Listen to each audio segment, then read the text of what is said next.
Well, corporate profits have seen a big boost from higher prices this earnings season, with the world's biggest companies saying they have no plans to change course. They'll continue to increase prices for the foreseeable future, despite the fact that we've actually seen prices of oil, transportation, and food ingredients fall in recent months. Take Pepsi, for example. The company reported it had raised the average prices across its snacks and beverages by 16% in the first 3 months of this year. We spoke to CFO Hugh Johnson about those increases. What you see going on as much as anything is, one, obviously, we've taken some pricing to cover the inflation. Consumers still want to have these small, simple, affordable treats and luxuries in their lives. So you may not be able to go out and get a new car. You may not be able to go out and get a really fancy piece of technology.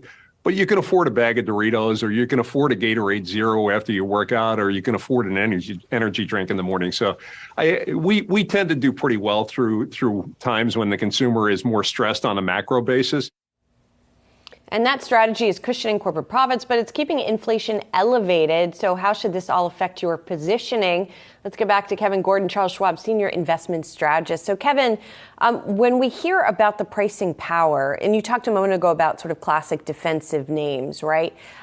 Do we stick with them? Do we take a look at them if you haven't already? Yeah, I think, and we've talked about this before, the classic defense, if you're thinking about something like staples, particularly consumer staples, it gets a bit tough because they were, they benefited a lot from the inflation wave we saw in 2022. And this isn't just specific to staples, but the overall kind of corporate sector, ex-financials. When you look at revenue growth in 2022, almost all of it was inflation. So there really wasn't any volume growth, no real sales, increase. So I think this year, as the war on inflation gets arguably, hotter and more aggressive by the Fed, they want inflation to keep coming down. You lose that pricing power if that was your primary source of revenue growth. If it wasn't and you have actual organic growth, then that's a good place to be. So that, in our perspective, is probably where you want to be positioned, not just in staples if you're kind of having that bias, but across all sectors. So I wouldn't look at, defense in this particular environment as classic staples, utilities, healthcare. I would extend it sort of,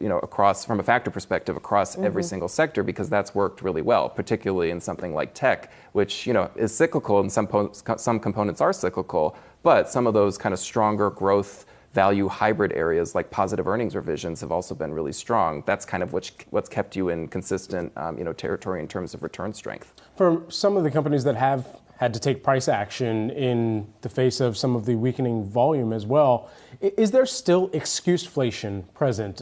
Otherwise, looking across, their supply chains and saying, well, we're seeing higher input costs there, so we've got to pass that on to the consumer. Or wages are higher, we've got to pass that on to the consumer. Not as much on, I think, the materials side. I think a lot of that has eased, especially with the softening you've seen in commodity prices. But what I think will be the bigger story this year for the broader economy, especially for the Fed, will be kind of these stickier labor costs. So you look at unit labor cost growth, it is still way above trend, pre-COVID trend, and the fact that you're not really seeing an easing in productivity growth or lack thereof because it's still deeply negative. So that convergence, I think, will be really important because, companies can only stomach those higher labor costs for so long, especially if you're not getting that revenue back and that revenue surge.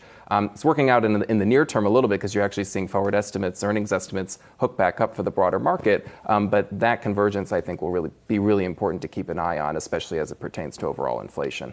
You guys at Schwab have talked a lot about quality and that being the place that you want to be.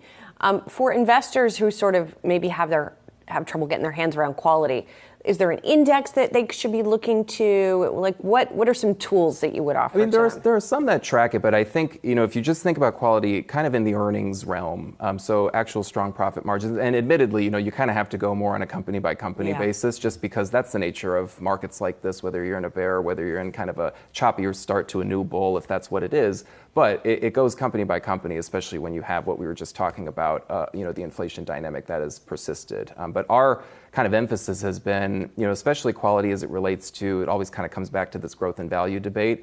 Don't really invest as much based on index labels, invest more on the factors. Because, a classic example, I would say, the rebalancing that S&P just did in December, in their pure growth portfolio, now there's only one of the mega cap 8 that remains, and it's Apple.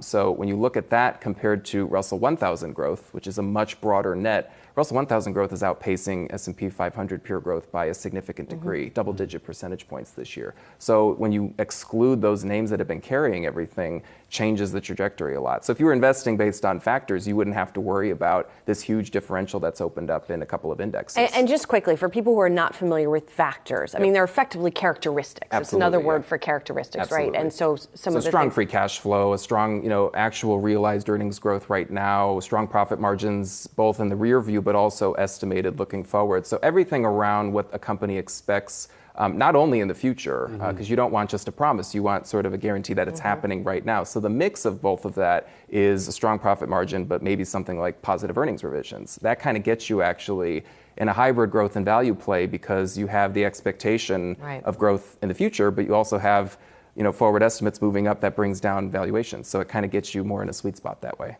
Cool. Kevin, thanks for being here. Thanks, really guys. appreciate it. Good to see you. Kevin Gordon, Charles Schwab, Senior Investment Strategist.